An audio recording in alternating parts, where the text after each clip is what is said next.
Welcome to the Recruitment Mentors podcast. My name is Hisham Azuz. Welcome to another edition of the graduate entry-level focus podcast series where we interview people who are either early on in their recruitment career or recruiters who actively support people start their career in recruitment.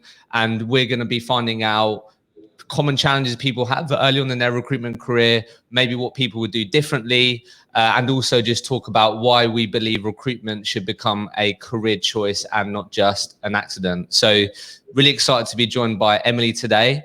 And before we go into this, Emily, if you could introduce yourself for those that may not know who you are, and then we will get into the questions.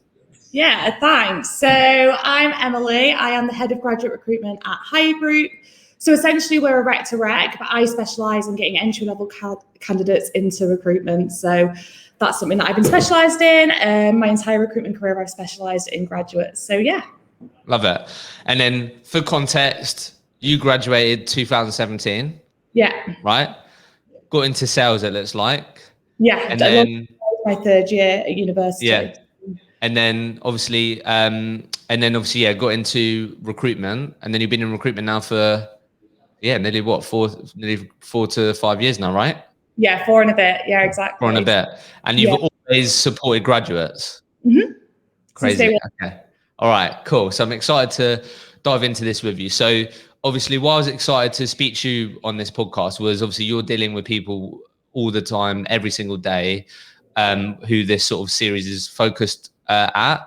So I guess first thing I just want to speak to you about is what's your journey been like? Like, why did you end up in recruitment? Did you want to get into recruitment? And how would you describe your recruitment career so far? So it's a weird one for me. I've always kind of done sales. I found out at quite a young age that, I don't know, had this like natural knack for getting people to do what I told them. Are you allowed to say that? Yeah, of course. So in my third year of university, I went to university a little bit later, actually. So I started when I was 21. At that point, I was living with an ex-boyfriend. I had to support myself, rent to pay. I wasn't in halls or anything like that. So I kind of worked all the way through university. Wow. And in my third year, I decided to go sell cars. I don't even like cars. I'm not really into cars, but I just heard that the money was good. So yeah, my third year I was working 6 days a week at Arnold Park selling Vauxhalls, and my day off would be like a Tuesday or Wednesday. Selling Vauxhalls? Yeah. So wow. I still drive my Corsa. I get a lot of stick. It's cheap and it's economical. So yeah, on my day off, I'd go to university, finish up my degree, and then in the March, I was like, I'm going to get the best graduate job. I'm quite competitive. I wanted to get the best job. I knew that people would be looking for their graduate jobs in like the June. And it came to March and I was like, I'm going to get ahead of the curve. I'm working full time as it is. I can prove I can balance it. And my best friend was in graduate recruitment at Celsius. And she was like, oh, just come and have an interview with us. We get graduate jobs. So I went to that interview and they offered me the job. And I didn't really know too much what recruitment was, to be in that kind of stereotype. But yeah, I just kind of started in recruitment whilst finishing off my dissertation. So that was quite stressful. And absolutely loved it. Like it's by far the best thing I've ever done. I think it's a great career path for grads. So I'm quite passionate about it, really. Yeah, I love it. So why don't we, normally we end here, but let's start with this because we're talking about your journey and then we'll go into, I guess, common advice that you find yourself giving. We'll talk about how grads can stand out, how they can smash interviews for recruitment jobs, etc. But like, let's just start with that question then. Like, why, obviously you're still on the path now and you actively encourage people to start a career in recruitment now. So like, why do you believe it is a good career path for grads? Because obviously, as you know, typically it's always been told as an accident. I do feel like that is changing. But I think still most people would like find recruitment by accident or would fall into it. So like, why do you believe recruitment should definitely be more of a career choice than just an accident?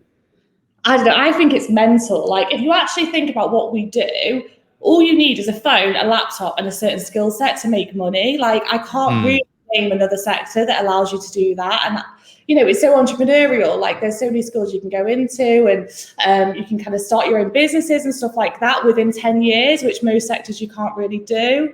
I think you learn a really good kind of skill set and it's fun as well. Like we come to work every day and we actually have a proper laugh and the earning potential, the progression, like the amount of time and energy business owners invest into making sure that their business is the best place to work. I don't think you get that in other sectors. And yeah, I just think it's a great career path. It's something that I'm really, really passionate about. So yeah.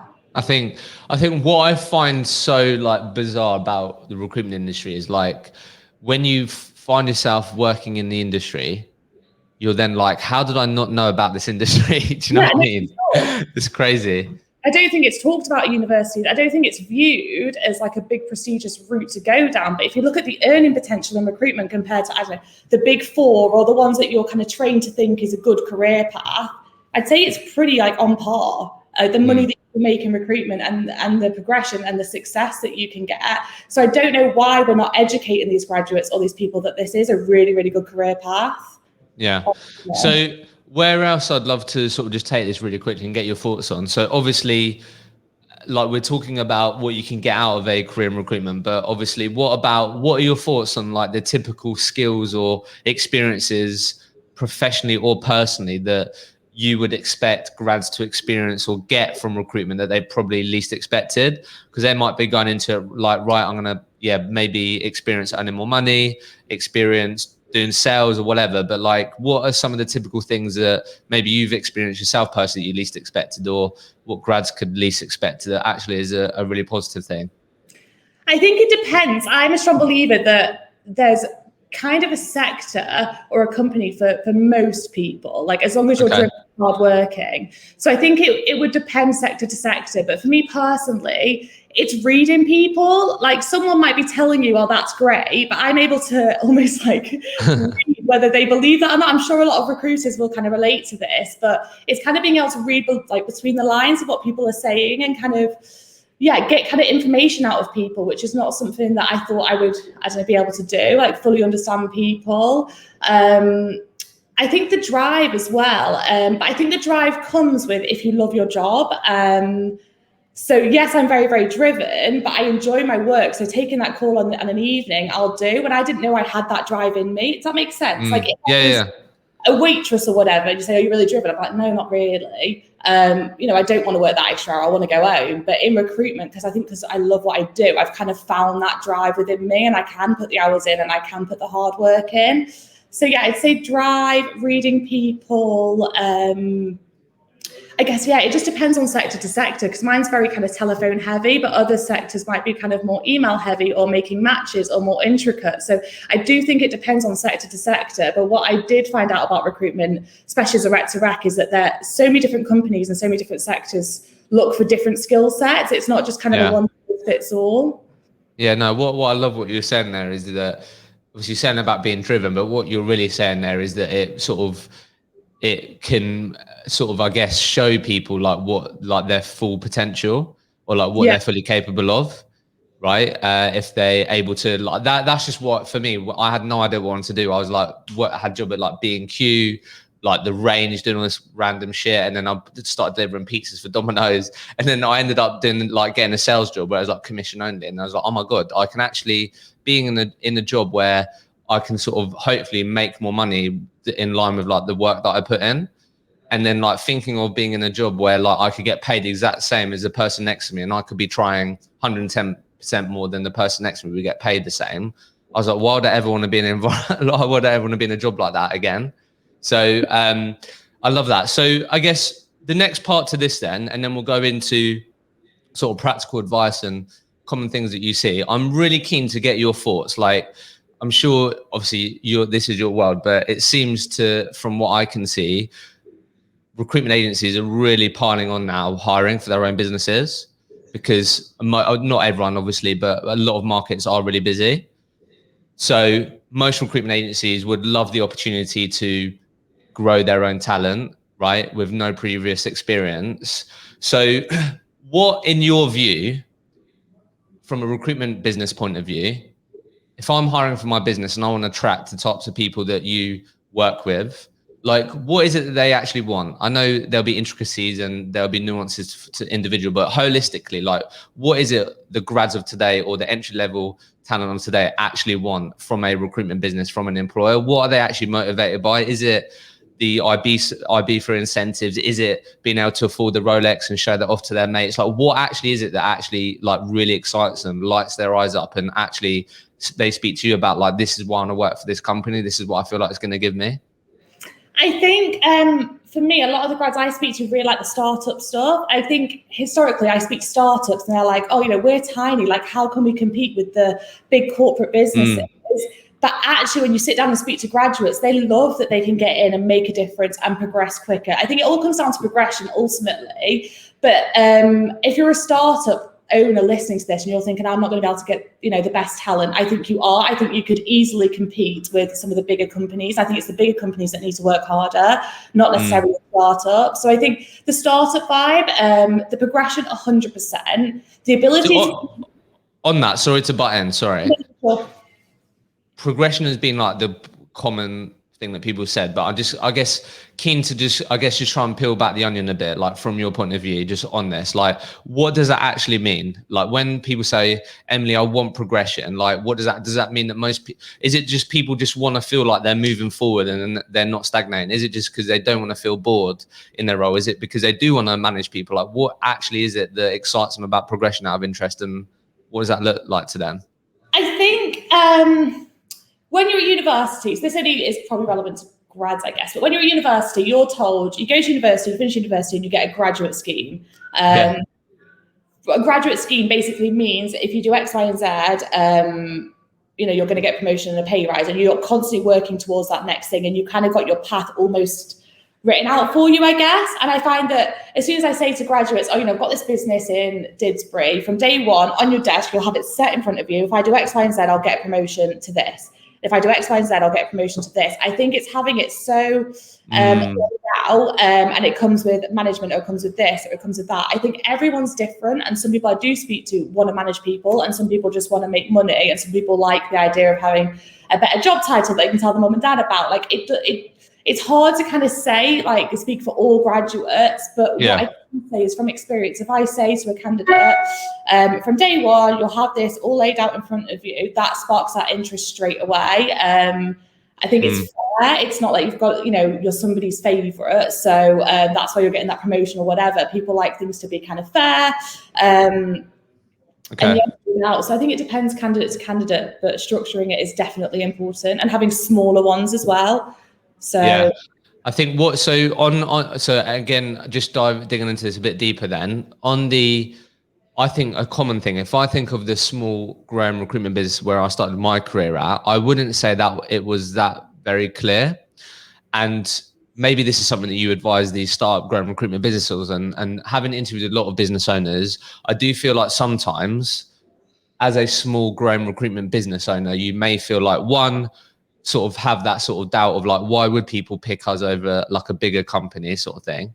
You might be thinking about that, which can then sometimes lead to not making the time to actually map out what career progression looks like, because you may have the mindset of, we'll do that when we're a bit bigger, or we'll have a career development plan or a clear path for people when we've got 10 people, 15 people. So I guess I'm sort of leading the question here, but how important is it then to, like, for small growing recruitment business to actually just map that out and sort of, have a direct plan for people despite how big they are?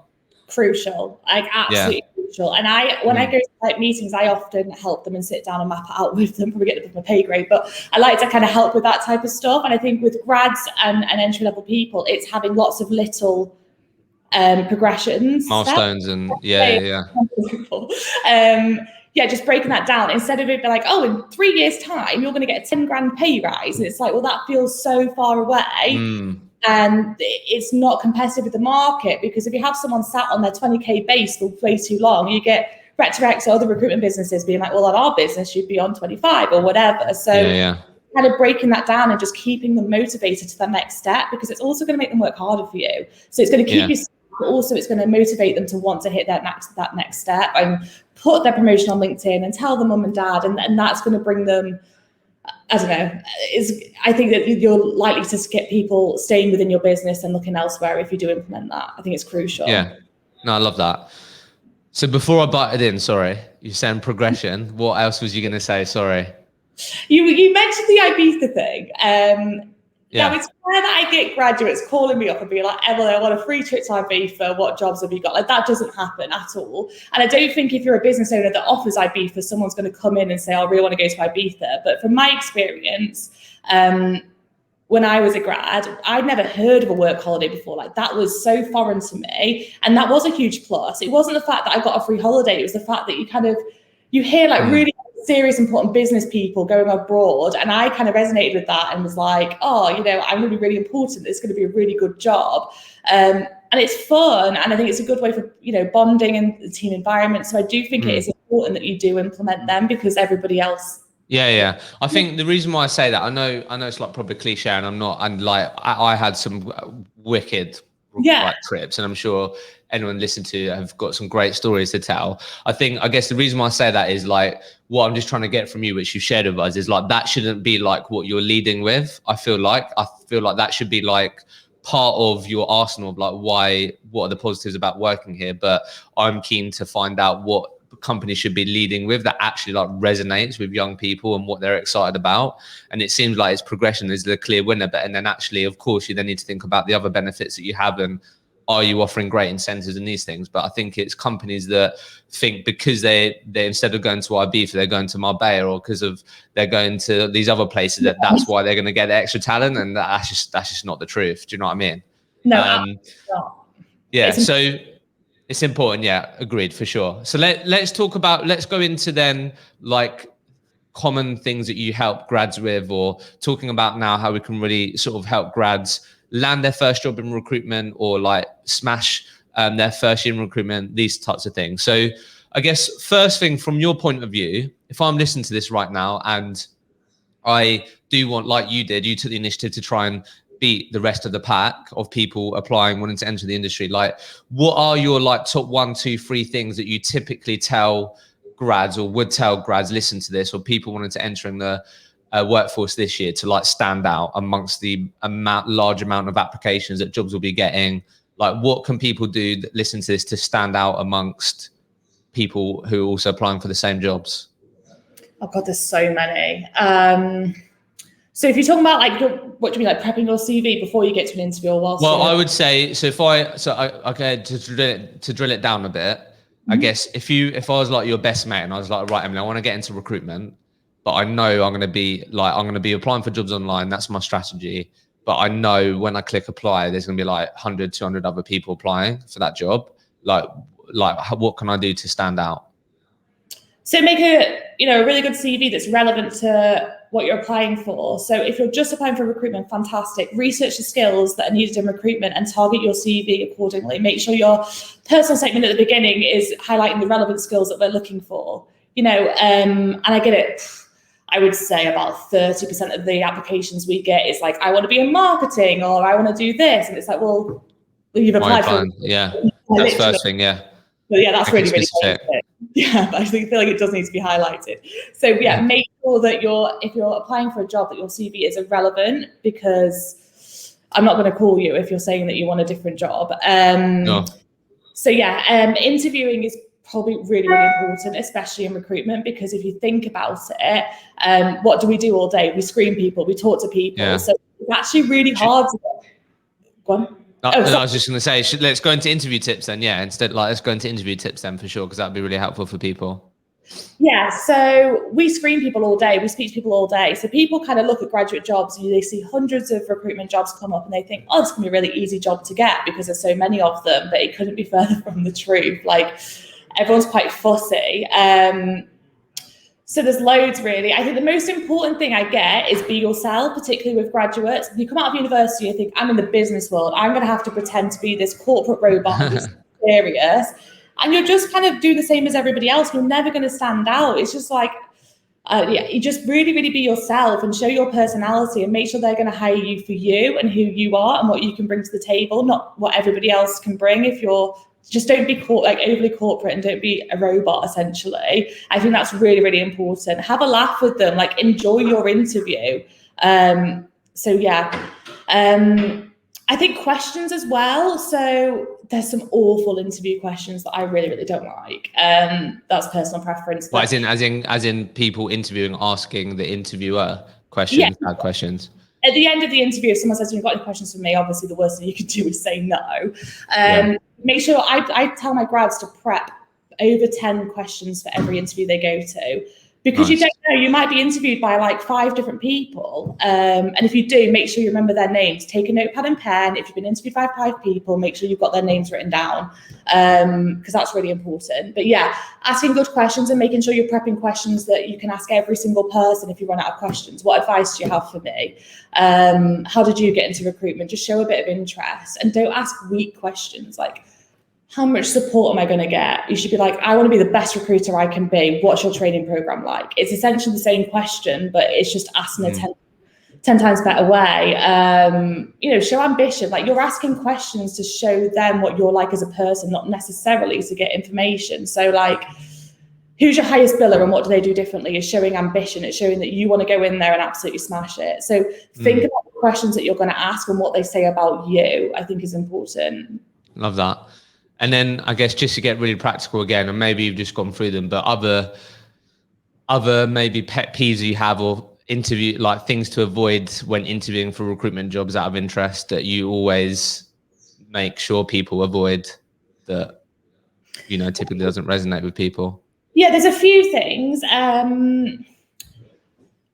lot of people say I want to get into recruitment to help people. Now, I've been trained, so some people might like that, but my first recruitment job was very, very old school training, and we got told that no, that's not the question, that's not the answer that we're looking for, because go work for a charity. Having worked in recruitment now, I think one of the reasons why I do work in recruitment is because I do genuinely help graduates and people get the job that they really, really wanted, and I do find it very rewarding. So there's a bit of a debate there. I don't know which side I'm on, if I'm completely honest. I feel like it changes. I feel like if your lead reason why is I want to help people, that first year in recruitment is going to be extremely even more difficult if your like lead reason why is I want to help people, because when you're in that job doing it day to day, it does not feel like you're helping people. No. Or like you may feel like you are, but then you're getting rejection left, right and center. People don't want to speak to you, and like it's just not that strong. I just feel like it's not strong enough. Like, it needs to be accompanied with I want to help people, and also whatever it may be. Do you get what I mean? But it can't be like the lead and the only thing. I feel like it will just, I understand why people may not like that, but I do feel like it does change over time. Like, you do get really, like, for me, once you do that first year and then you're like, oh my God, I'm actually able to change people's lives. And that's proper cringy and cliche, but it's fucking true. Like, and like, that's what gets you really excited. And it's like, I do want to help people, but you've had to work through that early period of like, I'm here because I've got a point to prove. I want to make good money, blah, blah, blah, whatever. But if you're leading with it, it's going to be hard. So I do get that. Yeah. So you don't, not leading with, I want to help people. That may not resonate with everyone. What else do people need to avoid in these interviews? Not to avoid, but me personally, I hate the question. I despise it. What's the best and worst thing about working here? You're a recruitment director. You don't want to have to tell them what the worst thing about your business is. Who wants to do that? Like, I hate it. It's like my worst question ever. And what's the best thing about working here? Oh, well, you should come there wanting to work there. Do you know what I mean? Like, they shouldn't, I don't know. I just really don't like that question. Also, stupid thing like, oh, what happens if I don't hit my target? What happens if you work in an admin role and you don't do any work? You get sat. Like, do you know what I mean? It's just like, it's how you're going to make that other person feel about you already. Yeah, it's just those types of questions that you've all said, like, what support am I going to get? The way you're asking that is like, oh, what? So you're already concerned around not being able to, it's that. And then it's what you just said. It's like, what happens if I don't hit my target? Well, you don't really want to be leading with that. It's more, it's more about asking a similar question where it's more like, from what I understand, loads of recruitment businesses have had to adapt over the last 18 months. So what new things have you implemented over the last 18 months to make, I don't know, do you know what I mean? It's like, it's just thinking about it in a different way, isn't it? Yeah. And then the last one that I despise, if they say, tell me a little bit about yourself, you're like, yeah, I'm Emily, I'm 28, I've got a dog, auntie, sister, brother. And you're talking for half an hour and you're thinking no one actually cares. Like, they're just talking and talking and talking and talking. So I try and tell my graduates to prep like a 30-second elevator pitch just to make sure that it starts off really, really strong. So absolutely. My name's Emily. I'm target-driven, money motivated, works in sales, love recruitment, so that's why I'm here. And just rounding it back and keeping it relevant, opposed to going on and on and on and on and on. Because I've had it before when was screening a candidate, tell me about yourself, and I'm literally like, drinking my coffee. What's going on? That is a hard question though, isn't it? Because it's like, how much they want to know, where do I stop, do I like tell them like about when I was a child, like, do you know what I mean? I get what you mean, so it's good to think about how you would answer that. Yeah, for sure. Perhaps that is like my first question I ask when I'm screening candidates, because I think you get a lot from that. Like, I'm not expecting everyone to come in on my first call and do an elevator pitch, of course, but I think it's a really good question to ask, just to see how they cope, because it's kind of a little bit of pressure at the same time, isn't it? So yeah, sure. Okay. So we've spoken about interview tips, things to avoid, how people can stand out. What about then couple of last questions. So one, I'm interested to hear your opinion on, as you said, there's loads of different markets and sectors out there. And this is where I guess a lot of your expertise can come in when speaking to people. You may have a better idea of like what type of sector could potentially be great for them with what they've shared with you. So like, how can people, like when you start considering recruitment as a career, it can be really daunting about like, okay, well, what market am I going to recruit in? Or like, should I go down the path of like doing recruiting something I enjoy or whatever? Like, what's your advice on like, if I'm going, Emily, like I do want to get into recruitment, but I'm actually unsure of what market I want to get into. Like, what advice do you have there? So I look a lot at, it's kind of different on personality to personality. So if somebody's like, I don't know, super, super chatty, a bit off the head, a bit like me, then I think like a pacey market or something like that, where you are on the phone, and if their strength is just kind of being on the phone, then I think more of like a pacey market. Like, I think I'd be great in construction, or, do you know what I mean? Something like that, opposed to like, I'd be terrible in like headhunting or something that's really, really intricate. I think it's hard. It takes, I don't know, a lot of time and a lot of knowledge and a lot of understanding your clients. I think if you're a grad, I'm not just saying this to get placements, but you should definitely use a rec to rec, because there's so many businesses in Manchester. Yeah. Apply for a recruitment business and hope it's going to be right, because the chances are that it's not. Academics as well. If somebody's super, super smart and kind of, research heavy and stuff like that, then more of a headhunt, like intricate market might suit them. So it just depends. So it's really, really hard to say, but I would honestly recommend using a rec to rec or somebody who can match you to certain businesses, because you might keep putting yourself into the wrong business and getting rejected, and you could end up going away and being like, oh, recruitment's not for me, but actually you've been going in the complete wrong direction. Does that make sense? Yeah. I know it's quite hard. I know there's a lot of intricacies and things. I guess that's fair. I guess maybe if I'm listening to this and I don't end up speaking to someone like you, it's being mindful of when you do speak to them, when you do interview places and you're meeting people and you're finding out about the way they do things, like be mindful of if you feel like that could, is in line with how you want to work or how you see yourself can best perform and stuff like that. But I know it's hard. It's mad. It's a real, It's crazy. Like, so we've got a few different departments like in our business, just in rec to rec. So we've got like director level stuff in London, and it's crazy that my job and their job comes under the same umbrella in recruitment, because I'm always on the phone. They're never on the phone. They're in front of the computer, writing emails, doing matches and stuff like that. And it's such different skills, and them on that team are completely different to who I am on my team. It blows my mind that all still falls under recruitment. All falls under it. Yeah, I got what you mean.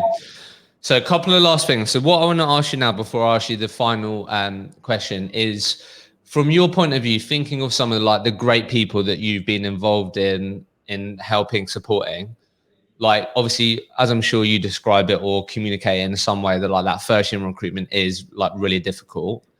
Like, what common traits or like characteristics do you see in grads that you place or support that you find do really well in that first year or have the best chance of smashing it? Like, just thinking about what people need to have in mind going into that first year. Like, are these people people that you find to be like really responsible and like take their own development seriously? I don't know, like what comes up for you when we think of traits and characteristics that great grads have or entry level talent have to do well in that first year?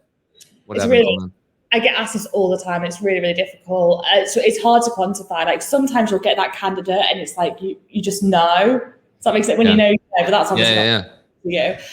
One of the first things I look for, because a lot of my roles aren't them intricate headhunting roles. I've got one or two, but predominantly like tech, engineering, like all your kind of, I don't know, usual recruitment businesses. The first thing I look for is, can I sit on the phone to you for an hour? I'm not going to, but could I sit on the phone to you for an hour and it not be awkward and we have a great conversation? And that's something that I kind of look for. Also likability. So business development and getting candidates on isn't going to be that hard if you're really, really likable and if you kind of instantly warm to that person. I think likability is really, really important. There's not really many tangibles on a CV because there's so much good stuff. It's not really a one size fits all, but I always kind of ask the question, what are your personal goals? But I think a good one about your personal goals is to ask, what personal goal have you had in the past that you've achieved and how did you do that? Because like, if you want something, are you willing to go after it and work hard for it? And I think that's an important thing to look for. And just kind of any kind of signs on their CV or their experience where they have had to really work hard for something. So it's really difficult, but I think personality is definitely the biggest thing that I look for. If you've got a great personality and people instantly warm to you, then that's going to make your life in recruitment a lot easier. Yeah. All right. So I just want some like final honest like market insights from you basically, if that's okay. So just for context, so you do what part of the country do you cover? Manchester, South Manchester. I've done a bit of Manchester, but you obviously you might have an idea for your peers on the other things. So what I just want to know from you to finish this off then. So if I'm listening to this, I'm a grad or maybe coming into recruitment for the first year, like one, I know there'll be a lot of intricacies here, but like holistically, like what salary should I expect? Like starting salary, what entry level starting salary should I expect? In Manchester, 2022. 2022. Mm-hmm. Okay. Realistic first year OTE. 33, depending on the company. It really does. Yeah. I did 33. Okay. So but like maybe 30k to 35. 35. I've got some businesses where you generally will do like 50, but you're gonna have to work really, really hard. Yeah. Okay, cool. Thank you for your honesty. And then the other thing, and then I know this will be really varied, but again, just like honest thoughts, like commission structures, like what we're talking, like what. So basically, I guess what would you say would be like if you was to speak to someone on the phone, and they told you what their commission structure was, and you're like, oh, I think that's like really like quite out of whack with like what you should be getting. Like, what's like a bad commission structure, would you say? Oh, I'm allowed to say that? Yeah, come on. Okay, so when I was in recruitment, my first job, I didn't realize how bad it was until I moved to higher group. Yeah, this is why this is important to ask. So like I got £135 a placement. And for how long? Until throughout my career. Wow. 2 years, and they were like, quite a fairly big placement. Obviously it's grads, but still fairly big. And they're like 360 deals. So like you got the client on and place and you got 135 quid.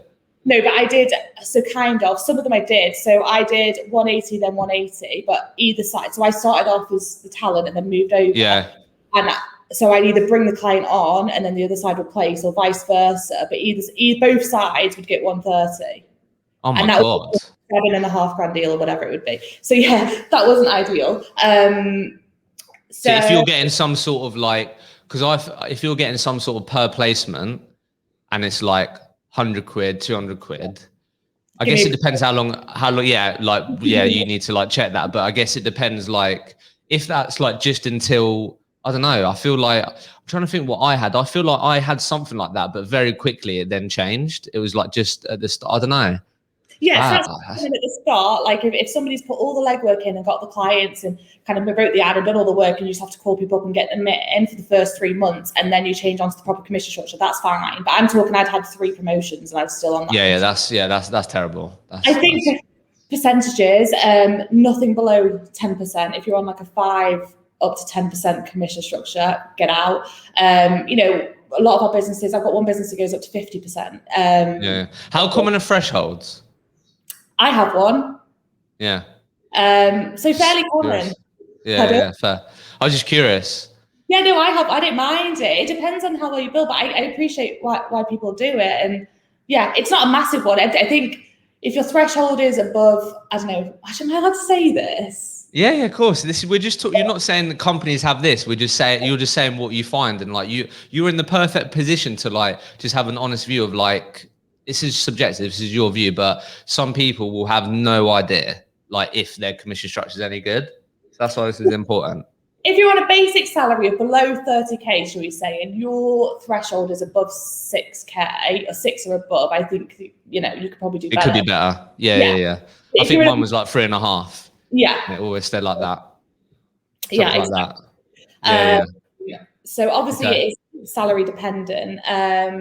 But yeah, I think look at your commission structures, have conversations with people just to know, because I didn't know when I sat in that role. That's what I mean. And like I feel like most decent recruitment companies would want to improve that, but they may have no idea on like what good looks like. So like, because I had someone message me the other day actually saying like, we want to improve our commission structure and we have no idea, and you feel like you could be in a good position to like talk about this. And I was like, honestly, I don't know. But like, I was like, tell me what yours is, and I'll probably have a good grasp of like if it's rubbish or not. Yeah. I think what you messaged me, I was like, yeah, you definitely need to have a look at that. It's not, I think it was like a threshold of like maybe 5-6 grand or something, and then like it was 10% like on everything. Like even if you had a like 40 grand month, it'd be 10% of that. And I was like, no, that can't be right. That's awful. It's weird though, because when you're speaking to grads, I rarely get asked about commission structures. Obviously, I would educate them and I would say, this is a good one, or, out of the 3 options I've got you, that's got a commission structure for this offer. Do you know what I mean? I will always do that. But I think for graduates coming in, even to achieve that 30k in your first year, it just feels so far away. And that commission structure, yeah, very on the forefront of their mind. Like, again, I'm not speaking for everybody, it's just through my experience, but it's other stuff that they want to buy into. It's the working environment, it's the progression, it's surrounded by other people like similar kind of demographic as them, and stuff like that. That's really, really but you important. don't, I guess the reason why I was interested to get your thoughts is because you don't want to be in that position where like you end up doing 2 years in recruitment and you do really enjoy the company, but you end up getting some recruitment mates and you realize that your commission, like you could have earned like just a lot more, or do you know what I mean? I think that's why I wanted to ask you like what actually good looks like from your point of view. Because I think, you don't want to be in that position where you're like, oh, wow, I could have actually done even better, even though I really like working here. Yeah, no, for sure. I think it is important, and try and have conversations. I don't want to use this like, oh, selling rec to recs, but honestly, like if you're in recruitment and young, that's huge value that you can add, isn't it? Yeah, have a conversation. And then also, if you're hiring people, make sure that you're explaining really simply what the job is and what recruitment is. I don't know if we've touched on this, but that's really, really important, is make sure that you're educating your entry-level staff on what recruitment is and what the job entails. Because I think that's a huge misconception. We've covered a lot. Thank you so much for being part of this series. I really appreciate it. I know this has been slightly different from the other ones, but I think just loads of value in here and insight for business owners, people wanting to hire graduate talent, and then also on the other side as well. So Emily, thank you so much for joining me. Thanks so much for having me.